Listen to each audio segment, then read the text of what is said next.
Hello guys, welcome back to Ratech Malayali. ഇന്ന് നമ്മൾ നോക്കാൻ പോകുന്ന ടോപ്പിക്കാണ് silver recovery.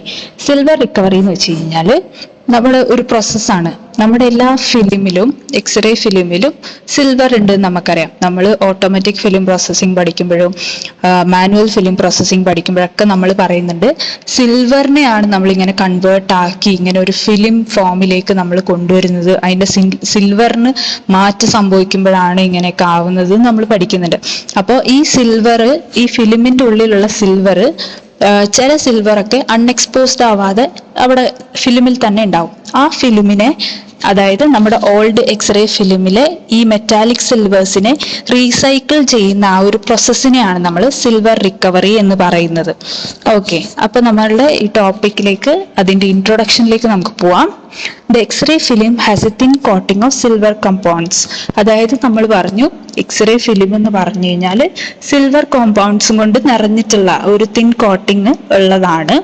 During the film processing the fixer washes away the unexposed silver which comes into the fixing solution. അപ്പൊ നമ്മുടെ manual film പ്രോസസ്സിങ്ങിലുള്ള fixer എന്ന് പറയുന്ന ആ ഒരു പ്രോസസ്സ് ചെയ്യുമ്പോൾ, അല്ലെ ഫിക്സിംഗ് എന്ന് പറയുന്ന ആ പ്രോസസ്സ് ചെയ്യുന്ന സമയത്ത് അൺഎക്സ്പോസ്ഡ് ആയിട്ടുള്ള ഈ സിൽവേഴ്സ് ആ ഒരു ഫിക്സിംഗ് സൊല്യൂഷനിലേക്ക് വരികയാണ് ചെയ്യുന്നത്.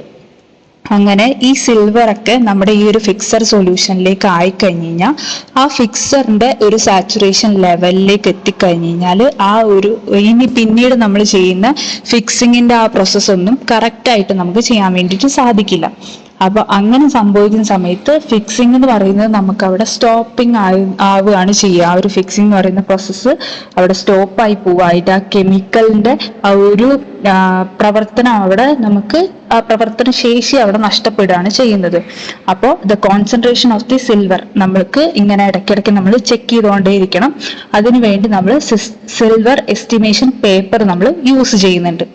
അപ്പൊ നമ്മളുടെ ഈ ഒരു സിൽവർ റിക്കവറി എന്ന് പറയുന്നത്, നമ്മൾ പറഞ്ഞു സിൽവറിനെ, അൺഎക്സ്പോസ്ഡ് ആയിട്ടുള്ള സിൽവേഴ്സിനെ പഴയ ഓൾഡ് എക്സ്റേ ഫിലിമിൽ നിന്ന് റിക്കവർ ചെയ്തെടുക്കുന്ന ഒരു പ്രൊസീജിയർ ആണ് സിൽവർ റിക്കവറി എന്ന് പറയുന്നത്.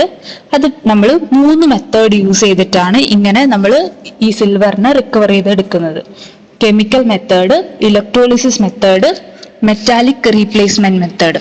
ഇങ്ങനെ 3 മെത്തേഡിലാണ് നമ്മളിത് ചെയ്യുന്നത്. അപ്പൊ നമ്മുടെ ടോപ്പിക്കിലേക്ക് പോകുന്നതിന് മുമ്പ് ഈ ചാനൽ നിങ്ങൾ ആദ്യമായിട്ടാണ് കാണുന്നതെങ്കിൽ ലൈക്ക്, ഷെയർ ആൻഡ് സബ്സ്ക്രൈബ്. നമ്മുടെ ടോപ്പിക്കിലേക്ക് പോവാം. ഫസ്റ്റത്തെ മെത്തേഡാണ് കെമിക്കൽ മെത്തേഡ്. ഈ chemical method of silver recovery from waste fixer. നമ്മൾ പറഞ്ഞു ഫിക്സർ സൊല്യൂഷനിലേക്ക് അത് ഡിസോൾവ് ആയിട്ട് വരികയാണ് ചെയ്യുന്നത്. ആ സമയത്ത് it is made by silver hydroxide precipitation method. നമ്മുടെ ഈ ഫിക്സർ, പഴയ ഫിക്സർ, വേസ്റ്റ് ഫിക്സറിൽ നിന്ന് നമ്മൾ സിൽവർ റിക്കവർ ചെയ്തെടുക്കാൻ വേണ്ടി പോവാണ്. അത് നമ്മൾ സിൽവർ ഹൈഡ്രോക്സൈഡ് പ്രസിപ്പിറ്റേഷൻ മെത്തേഡ് വഴിയാണ് ചെയ്യുന്നത്. അതായത് സിൽവർ ഹൈഡ്രോക്സൈഡ് നമ്മൾ ഈ ഒരു വേസ്റ്റ് ഫിക്സറിലേക്ക് ആഡ് ചെയ്യുന്നു. ആഡ് ചെയ്തിട്ട് നമ്മൾ ഒരു 30 മിനിറ്റോളം ഈ പ്രസിപ്പിറ്റേഷനെ നമ്മളിങ്ങനെ ഇളക്കിക്കൊണ്ടിരിക്കാം. അങ്ങനെ ഇളക്കിക്കൊണ്ടിരുന്നു കഴിഞ്ഞാൽ ഈ പ്രസിപ്പിറ്റേഷൻ അവിടെ സെറ്റിൽഡ് ആവും. സെറ്റിൽഡ് ആയി കഴിഞ്ഞാൽ നമുക്കതിനെ കളക്ട് ചെയ്തിട്ട് 3 മണിക്കൂറോളം ലോ ഹീറ്റിന്റെ കീഴിൽ വെച്ചിട്ട് ഡ്രൈ ചെയ്യിപ്പിക്കാം.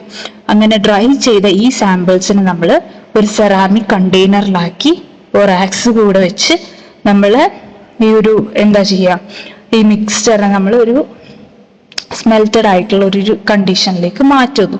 അങ്ങനെ ചെയ്യുമ്പോൾ നമുക്ക് ക്രൂഡ് സിൽവേഴ്സ് നമുക്ക് അതിൽ നിന്ന് എടുക്കാൻ വേണ്ടിയിട്ട് സാധിക്കും. ഇങ്ങനെയാണ് നമ്മൾ ഒരു മെത്തേഡ്, സിൽവർ നമ്മൾ റിക്കവർ ചെയ്യുന്ന കെമിക്കൽ മെത്തേഡ് എന്ന് പറയുന്നത് ഇതാണ്. രണ്ടാമത്തെ മെത്തേഡാണ് ഇലക്ട്രോളിസിസ് മെത്തേഡ്. ഇലക്ട്രോളിസിസ് മെത്തേഡിൽ നമ്മൾ ഈ വേസ്റ്റ് ഫിക്സർ ടാങ്ക് ഉണ്ടല്ലോ, ആ ടാങ്കിൽ നമ്മൾ 2 ഇലക്ട്രോഡ്സ് വെക്കും. അതായത് ആനോഡും ഒരു കാഥോഡും വെക്കും.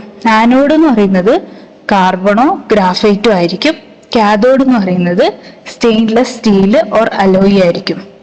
അതിനുശേഷം നമ്മൾ ഒരു ഡയറക്റ്റ് കറണ്ട് ഈ 2 ഇലക്ട്രോഡ്സിന്റെ ഇടയിൽ, ആനോഡിന്റെയും കാഥോഡിന്റെ ഇടയിൽ ഒരു ഡയറക്റ്റ് കറണ്ട് നമ്മൾ കൊടുക്കും. ഈ ഡയറക്റ്റ് കറണ്ട് കൊടുക്കുന്ന സമയത്ത് ആ സൊല്യൂഷനിലുള്ള സിൽവേഴ്സ് ഒക്കെ കൂടി കാഥോഡ് സൈഡിലേക്ക് പോയിട്ട് ഡെപ്പോസിറ്റ് ചെയ്യും.